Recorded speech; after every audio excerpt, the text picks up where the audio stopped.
नमस्कार मित्रांनो मिथुन राशीवाल्यांसाठी जुलै 2026 कसा राहील? पृथ्वी सुद्धा थरथर कापू लागेल, कारण आता अंतिम परीक्षा सुरू होणार आहे। ही परीक्षा असेल जुलै महिन्यात तुमच्या पैशांची, तुमच्या करिअरची, तुमच्या नातेसंबंधांची आणि तुमच्या संयमाची। कारण अंतराळात ग्रहांची जी स्थिती दिसत आहे ती अत्यंत महत्त्वाची आहे। विश्वास ठेवा, जुलै महिन्याचे हे 30 दिवस तुमच्या आयुष्यातील अत्यंत निर्णायक काळ ठरणार आहे। शनी, राहू आणि गुरु यांची स्थिती स्पष्टपणे संकेत देत आहे की अनेक वर्षांपासून ज्या गोष्टीसाठी तुम्ही तळमळत होता, जी मिळवण्याची इच्छा होती, ती जुलै महिन्यात तुम्हाला मिळू शकते। कारण या नव्या महिन्यात तुमच्या आयुष्याला असे एक वळण मिळणार आहे की तुमचा एक योग्य निर्णय तुम्हाला आयुष्यातील नव्या उंचीवर घेऊन जाईल। पण त्याचवेळी केलेली एक छोटीशी चूकही खूप महागात पडू शकते। त्यामुळे कोणतीही निष्काळजीपणा अजिबात चालणार नाही। हा महिना साधा आहे अशी चूकही करू नका। कारण संपूर्ण महिनाभर ग्रहस्थितीत बदल होताना दिसत आहे, ज्यांचा तुमच्यावर शुभ आणि अशुभ असे दोन्ही प्रकारचे परिणाम होणार आहेत। अखेर कोणता ग्रह तुमच्या बाजूने आहे आणि कोणता ग्रह तुमच्या विरोधात आहे, जुलै महिन्यात तुमच्या भाग्यात कोणत्या 3 मोठ्या आनंदवार्ता लिहिलेल्या आहेत। पण त्याचबरोबर गेल्या अनेक महिन्यांपासून ज्या चुका तुम्हाला दुःख आणि वेदना देत आहेत, त्या चुका आता तात्काळ थांबवाव्या लागतील। अखेर कोणती काळजी तुम्ही घ्यायला हवी, कारण मागील 6 महिने तुमच्यासाठी संघर्षमय गेले आहेत। तुम्ही ज्या कामाला हात लावला, सुरुवातीला सर्व काही सुरळीत होईल, पैसे मिळतील अशी स्वप्ने दिसली। पण शेवटच्या क्षणी जणू कोणाची तरी नजर लागल्यासारखे 90% काम पूर्ण होऊनही ते बिघडले। अचानक घरातील एखादा सदस्य आजारी पडला आणि पैसा रुग्णालयात खर्च झाला। पैसा हातात तर येत होता, पण टिकत नव्हता। ज्यांच्यावर तुम्ही विश्वास ठेवत होतात तेच लोक स्वार्थी निघाले। पण आता गेलेले 6 महिने विसरून जा, जुन्या काळाची आठवण काढण्यात काही अर्थ नाही। आता फक्त जुलै महिना शानदार बनवण्यासाठी तयारी करायची आहे। आणि त्यासाठी कोणत्या गोष्टींची काळजी घ्यावी लागेल याची प्रत्येक महत्त्वाची माहिती तुम्हाला या व्हिडिओमध्ये मिळणार आहे। जर तुम्ही हा व्हिडिओ शेवटपर्यंत पाहिला तर या महिन्याची चिंता करण्याची गरज भासणार नाही। पण जर हा व्हिडिओ दुर्लक्षित केला किंवा अर्धवट सोडून दिला तर महिन्याच्या शेवटी ग्रहांच्या चालीत अडकून गेल्यानंतर तुम्हाला मोठा पश्चात्ताप होईल की योग्य वेळी हा व्हिडिओ का पाहिला नाही। म्हणून हा व्हिडिओ अत्यंत लक्षपूर्वक समजून घ्या आणि प्रत्येक गोष्ट नीट ऐका। पण मित्रांनो, त्याआधी चॅनेलला सबस्क्राईब करायला अजिबात विसरू नका, कारण तुमच्या राशीशी संबंधित आणखी महत्त्वाचे व्हिडिओ याच चॅनेलवर येणार आहेत। तर मिथुन राशीवाल्यांनो, संपूर्ण जुलै महिन्यात ग्रहस्थितीत अनेक महत्त्वाचे बदल दिसून येत आहेत। सर्वप्रथम 5 जुलैला शुक्र सिंह राशीत प्रवेश करणार आहे। सध्या शुक्र येथे उपस्थित आहे, पण 5 तारखेला तो तुमच्या तृतीय भावात प्रवेश करेल, जिथे केतू आधीपासूनच उपस्थित आहे। आता शुक्र आणि केतू यांचा संयोग झाल्यावर कोणते परिणाम दिसून येतील ते आपण पुढे सविस्तर पाहणार आहोत। त्यानंतर 7 जुलैला बुध वक्री होणार आहे। हे अत्यंत लक्षपूर्वक समजून घ्या। सध्या बुध येथे उपस्थित आहे। तुमच्या राशीचा स्वामी स्वतः बुध आहे आणि तोच बुध आता 7 जुलैपासून वक्री गतीने चालू लागणार आहे। त्यामुळे काही परिणाम उलटसुलट होऊ शकतात। बुध वक्री होत पुन्हा तुमच्या लग्न भावात परत येईल। त्यानंतर 16 जुलैला सूर्य, जो आतापर्यंत तुमच्या लग्न भावात होता, तो द्वितीय भावात म्हणजेच धन भावात प्रवेश करेल। ही गोष्ट अत्यंत काळजीपूर्वक ऐका। सूर्याचा धन भावात प्रवेश तुमच्यासाठी एक मोठी आनंदवार्ता घेऊन येत आहे। याचबरोबर 27 जुलैला शनी वक्री होणार आहे। त्यामुळे महिन्याच्या शेवटी काही नकारात्मक परिणामही दिसून येऊ शकतात।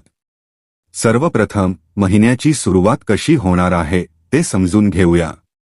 तुमच्या कर्म आणि करिअर भावात असलेला शनी अत्यंत प्रभावी राजयोग निर्माण करत आहे। संपूर्ण महिनाभर शनी याच ठिकाणी राहणार असून 27 जुलैला वक्री होईल। जे लोक अनेक दिवसांपासून नोकरीच्या शोधात होते, ज्यांची मुलाखत वारंवार अयशस्वी होत होती किंवा ज्यांना इच्छित ठिकाणी बदली हवी होती, अशा सर्वांना महिन्याच्या सुरुवातीला शनिदेवांची साथ मिळू शकते.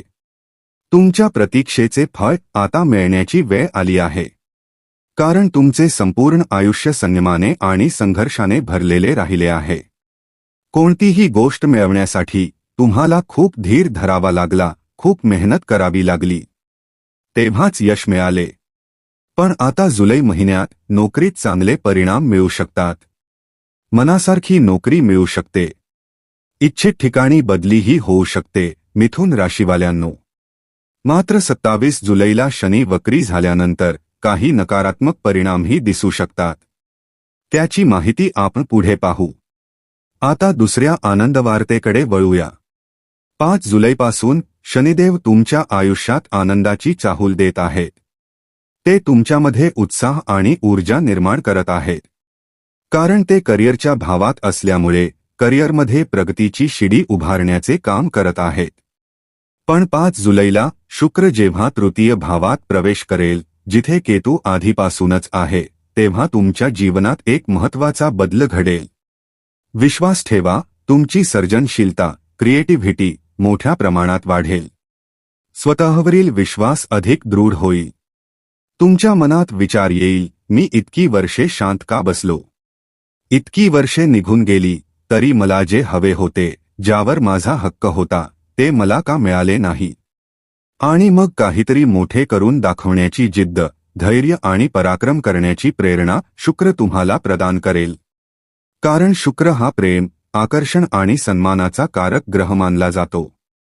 त्यामुळे ज्यांनी आजपर्यंत तुम्हाला कमी लेखले, तुमची किंमत केली नाही, पण तुम्ही मात्र त्यांना नेहमीच आपले मानले, तेच लोक आता तुमच्यासमोर मान झुकवतील. आता तिसऱ्या आनंदवार्तेकडे वळूया. 16 जुलैला सूर्य कर्क राशीत प्रवेश करेल. हे अत्यंत लक्षपूर्वक समजून घ्या. सध्या सूर्य तुमच्या लग्न भावात आहे, पण 16 जुलैला तो तुमच्या धन भावात प्रवेश करेल. तो कोणती आनंदवार्ता घेऊन येणार आहे हे जाणून घेण्यापूर्वी या व्हिडिओला एक लाईक नक्की करा.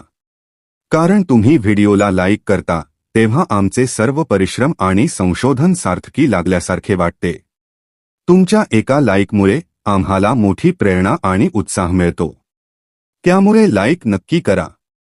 ते पूर्णपणे मोफत आहे.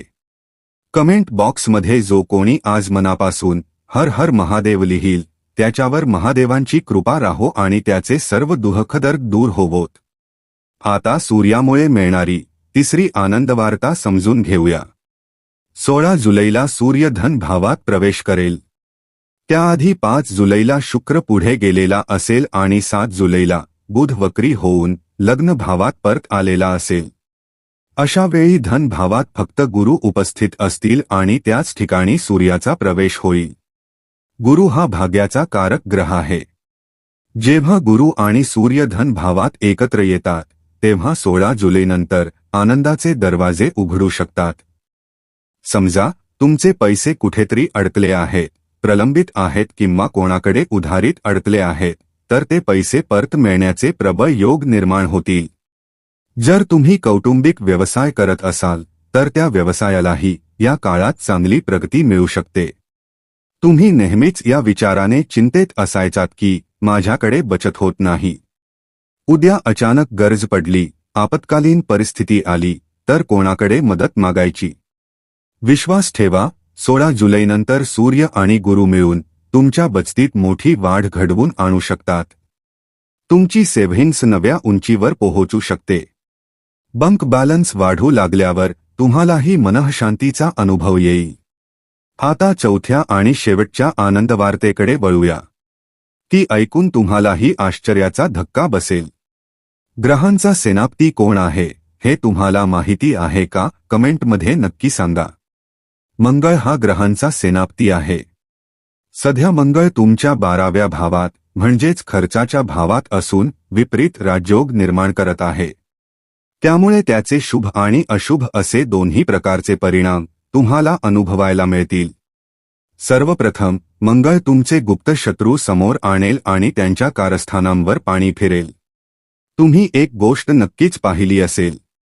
जेव्हा जेव्हा तुम्ही प्रगती करता किंवा तुमच्या घरात आनंदाचे वातावरण निर्माण होते तेव्हा तुमच्या आजूबाजूचे काही लोक जळफळाट करू लागतात.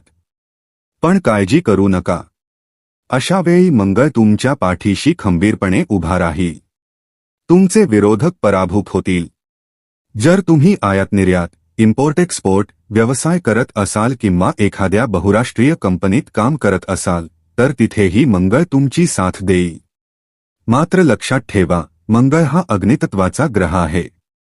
तो उग्र स्वभाव, राग आणि अतिउत्साहाचे प्रतीक मानला जातो. तुम्ही पाहिले असेल, एखादी व्यक्ती खूप रागीट किंवा आक्रमक स्वभावाची असेल तर लोक म्हणतात, याचा मंगळ भारी आहे. मग त्याचे अशुभ परिणाम कोणते असू शकतात? आणि जुलै 2026 मध्ये कोणती काळजी घ्यावी लागेल याची सविस्तर माहिती आता पुढे पाहू. आतापर्यंत आपण फक्त आनंदवार्तांची चर्चा केली. पण सावधगिरी आणि संभाव्य नकारात्मक परिणामांची माहिती असणेही तितकेच आवश्यक आहे, जेणेकरून येणारा धोका वेळेत टाळता येईल. म्हणून मिथुन राशीवाल्यांनो, आता अत्यंत गंभीरपणे ऐका. कारण येथून पुढे या व्हिडिओचा सर्वात महत्त्वाचा भाग सुरू होत आहे. जर अजूनही चॅनेल सबस्क्राईब केले नसेल तर आत्ताच करा. कारण यानंतर तुमच्या राशीशी संबंधित आणखी महत्त्वाचे व्हिडिओ येणार आहेत. 12व्या भावात असलेला अग्नितत्वाचा मंगळ तुमच्या स्वभावात उग्रता निर्माण करू शकतो. दिखावा करण्याच्या नादात, हौसमौजेसाठी किंवा समोरच्याला प्रभावित करण्यासाठी आपणही काही कमी नाही हे दाखवण्याच्या भावनेतून तुम्ही अनावश्यक खर्च करू शकता. असे अचानक होणारे खर्च इतके वाढू शकतात की त्याची मोजदादही राहणार नाही. म्हणून सूर्य ज्या बचतीत वाढ करणार होता ती मंगळामुळे खर्च होऊन कमी होऊ शकते. त्यामुळे खर्चावर नियंत्रण ठेवणे ही या महिन्यातील सर्वात महत्त्वाची गोष्ट असेल. आता दुसरी आणि अत्यंत महत्त्वाची सावधगिरी. 7 जुलैपासून तुमच्या राशीचा स्वामी बुध वक्री होणार आहे. हे नीट समजून घ्या, बुध वक्री होऊन पुन्हा लग्न भावात येईल. राशीचा स्वामी वक्री होणे ही साधी घटना नाही. यामुळे प्रत्येक गोष्टीत गोंधळ निर्माण होऊ शकतो. हे करावे की करू नये? हा निर्णय माझ्यासाठी योग्य आहे का? ही व्यक्ती विश्वास ठेवण्यासारखी आहे का? मी याला पैसे देऊन चूक तर केली नाही ना? अशा अनेक प्रश्नांनी तुमचे मन भरून जाईल. बुध हा बुद्धिमत्ता, विचारशक्ती आणि निर्णयक्षमतेचा कारक ग्रह आहे. त्यामुळे तो तुमच्या मनात संभ्रम निर्माण करू शकतो आणि योग्य निर्णय घेणे कठीण होऊ शकते. म्हणून 7 जुलैनंतर ओव्हरथिंकिंग वाढू शकते. बोलताना वापरलेल्या शब्दांचा लोक चुकीचा अर्थ काढू शकतात. त्यामुळे तुमचे क्लायंट, व्यावसायिक भागीदार किंवा कुटुंबातील सदस्य यांच्याशीही गैरसमज निर्माण होऊ शकतात. म्हणून प्रत्येक शब्द अत्यंत विचारपूर्वक वापरा. या व्हिडिओच्या शेवटी एक प्रभावी उपाय सांगितला जाईल. तो उपाय केल्यास तुम्हाला निश्चितच लाभ मिळेल. आता तिसरी महत्त्वाची सावधगिरी. भाग्यभावात राहूची उपस्थिती. राहूचे काम म्हणजे माणसाला मोठमोठी स्वप्ने दाखवणे आणि नंतर त्याच भ्रमामुळे नुकसान घडवून आणणे. तो तुमच्या मनात शॉर्टकटने पैसा कमावण्याचे विचार निर्माण करू शकतो. रातोरात शेअर मार्केटमधून श्रीमंत व्हावे, जुगार किंवा सट्ट्याद्वारे नशीब आजमावावे असे विचार मनात येऊ शकतात. हे सर्व विचार राहूमुळेच निर्माण होतात, कारण तो भाग्यभावात आहे. पण जर तुम्ही शॉर्टकटने पैसा कमावण्याचा प्रयत्न केला तर मोठे आर्थिक नुकसान होण्याची शक्यता आहे. ही गोष्ट लक्षात ठेवा. तसेच तुमचे वडील किंवा गुरुस्थानी असलेल्या व्यक्तीशी वाद घालणे टाळा. अशा वादाचेही योग दिसत आहेत. या व्हिडिओच्या शेवटी राहूसाठीही प्रभावी उपाय सांगितला जाईल. त्यामुळे शेवटपर्यंत लक्षपूर्वक ऐकत राहा. कारण आपण आधीच सांगितले होते की 27 जुलैला शनी वक्री होणार आहे. शनीची वक्री चाल ही साधी घटना नाही. 27 जुलैनंतर तुमच्यावर कामाचा ताण अचानक वाढू शकतो. तुम्ही व्यवसाय करत असाल किंवा नोकरी, दोन्ही परिस्थितीत मानसिक दबाव वाढण्याची शक्यता आहे. मात्र तुमच्याकडे पुरेसा अनुभव असेल तर तुम्ही ही परिस्थिती योग्य प्रकारे हाताळू शकाल. पण जर तुमच्याकडे पुरेसा अनुभव नसेल तर परिस्थिती अचानक बिघडू शकते. तुम्ही स्वतः घाबरून जाऊ शकता आणि चुकीचे निर्णय घेऊ शकता. त्यामुळे अशा वेळी स्वतःवर नियंत्रण ठेवा. तसेच तुमचे काही महत्त्वाचे प्रकल्प किंवा कामे अचानक थांबू शकतात. त्यामध्ये काही काळासाठी अडथळे येऊ शकतात. अशा वेळी संयम राखणे अत्यंत आवश्यक आहे. अनेकदा आपण घाईघाईत एखाद्याला एखादे वचन देतो पण ते पूर्ण करू शकत नाही. त्यामुळे आपल्या विश्वासार्हतेवर परिणाम होतो आणि लोकांमधील आपली किंमत कमी होते. म्हणून कोणतेही वचन घाईघाईत देऊ नका. लक्षात ठेवा, संयम हाच तुमच्या विजयाचा मूलमंत्र आहे. तसेच जर तुमच्या कार्यालयात राजकारण सुरू असेल, एखाद्याला खाली खेचण्याचे डावपेच रचले जात असतील तर अशा गोष्टींपासून स्वतःला पूर्णपणे दूर ठेवा. आणखी एक महत्त्वाची गोष्ट लक्षात ठेवा. तुमच्या आजूबाजूचे लोक जर इतरांची निंदा करत असतील, त्यांच्या विरुद्ध कटकारस्थाने रचत असतील, तर उद्या तुमची प्रगती झाली तर ते तुमच्या विरुद्धही तसेच वागू शकतात. अशा लोकांपासून योग्य अंतर ठेवा. त्यांच्यासमोर मनातील गोष्टी सांगू नका. तुमच्या योजना, कल्पना किंवा भविष्यातील प्लॅन त्यांच्याशी शेअर करू नका.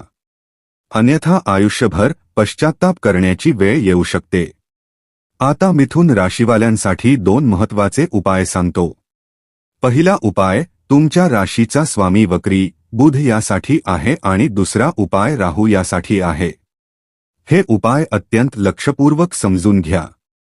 पहिला उपाय बुधासाठी. कारण तुमच्या राशीचा स्वामी बुध आता वक्री गतीने चालणार आहे, त्यामुळे प्रत्येक बुधवारी गोशाळेत जाऊन गाईला हिरवा चारा अवश्य खाऊ घाला. हिरवा रंग हा बुध ग्रहाशी संबंधित मानला जातो. तसेच गायीची सेवा केल्याने या उपायाचे पुण्य अनेक पटींनी वाढते.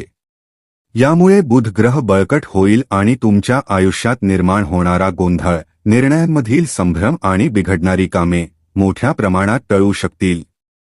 दुसरा उपाय राहूसाठी. राहू तुमच्या भाग्यभावात असल्यामुळे कोणताही निर्णय घाईघाईत घेऊ नका.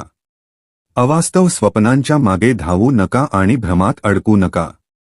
दररोज पक्ष्यांना दाणे टाका आणि काळ्या कुत्र्याला अन्न द्या. यामुळे राहू प्रसन्न होईल आणि त्याचे नकारात्मक परिणाम कमी होतील. शनिदेवांची कृपा महिन्याच्या सुरुवातीला तुमच्यावर उत्तम राहील. मात्र नंतर ते वक्री झाल्यानंतर काही कामे मंदावल्यासारखी किंवा अडकून पडल्यासारखी वाटू शकतात. म्हणून संपूर्ण जुलै महिन्यात प्रत्येक शनिवारी सायंकाळी 7 वाजता पिंपळाच्या झाडाखाली मोहरीच्या तेलाचा दिवा अवश्य लावा. हे तिन्ही उपाय संपूर्ण जुलै महिनाभर श्रद्धा आणि विश्वासाने केल्यास ग्रहांचे नकारात्मक परिणाम मोठ्या प्रमाणात कमी होऊ शकतात. तर मिथुन राशीवाल्यांनो, आजच्या या व्हिडिओमध्ये आपण संपूर्ण जुलै 2026 महिन्याचे सविस्तर राशी भविष्य जाणून घेतले. मिथुन राशीवाल्यांनो, जुलै 2026 हा महिना तुमच्या आयुष्यातील सर्वात मोठ्या वळणांपैकी एक ठरू शकतो. योग्य वेळी योग्य निर्णय घेतला, संयम राखला आणि सांगितलेले उपाय श्रद्धेने केले तर नशीब तुमच्या बाजूने उभे राहू शकते. व्हिडिओ आवडला असेल तर लाईक करा. तुमचा अनुभव किंवा हर हर महादेव कमेंटमध्ये नक्की लिहा आणि अशाच अचूक राशी भविष्यासाठी चॅनेलला सबस्क्राईब करायला विसरू नका. पुन्हा भेटू एका नव्या आणि महत्त्वाच्या भविष्यवाणीसह. तोपर्यंत महादेवांची कृपा तुमच्यावर सदैव राहो. धन्यवाद. हर हर महादेव.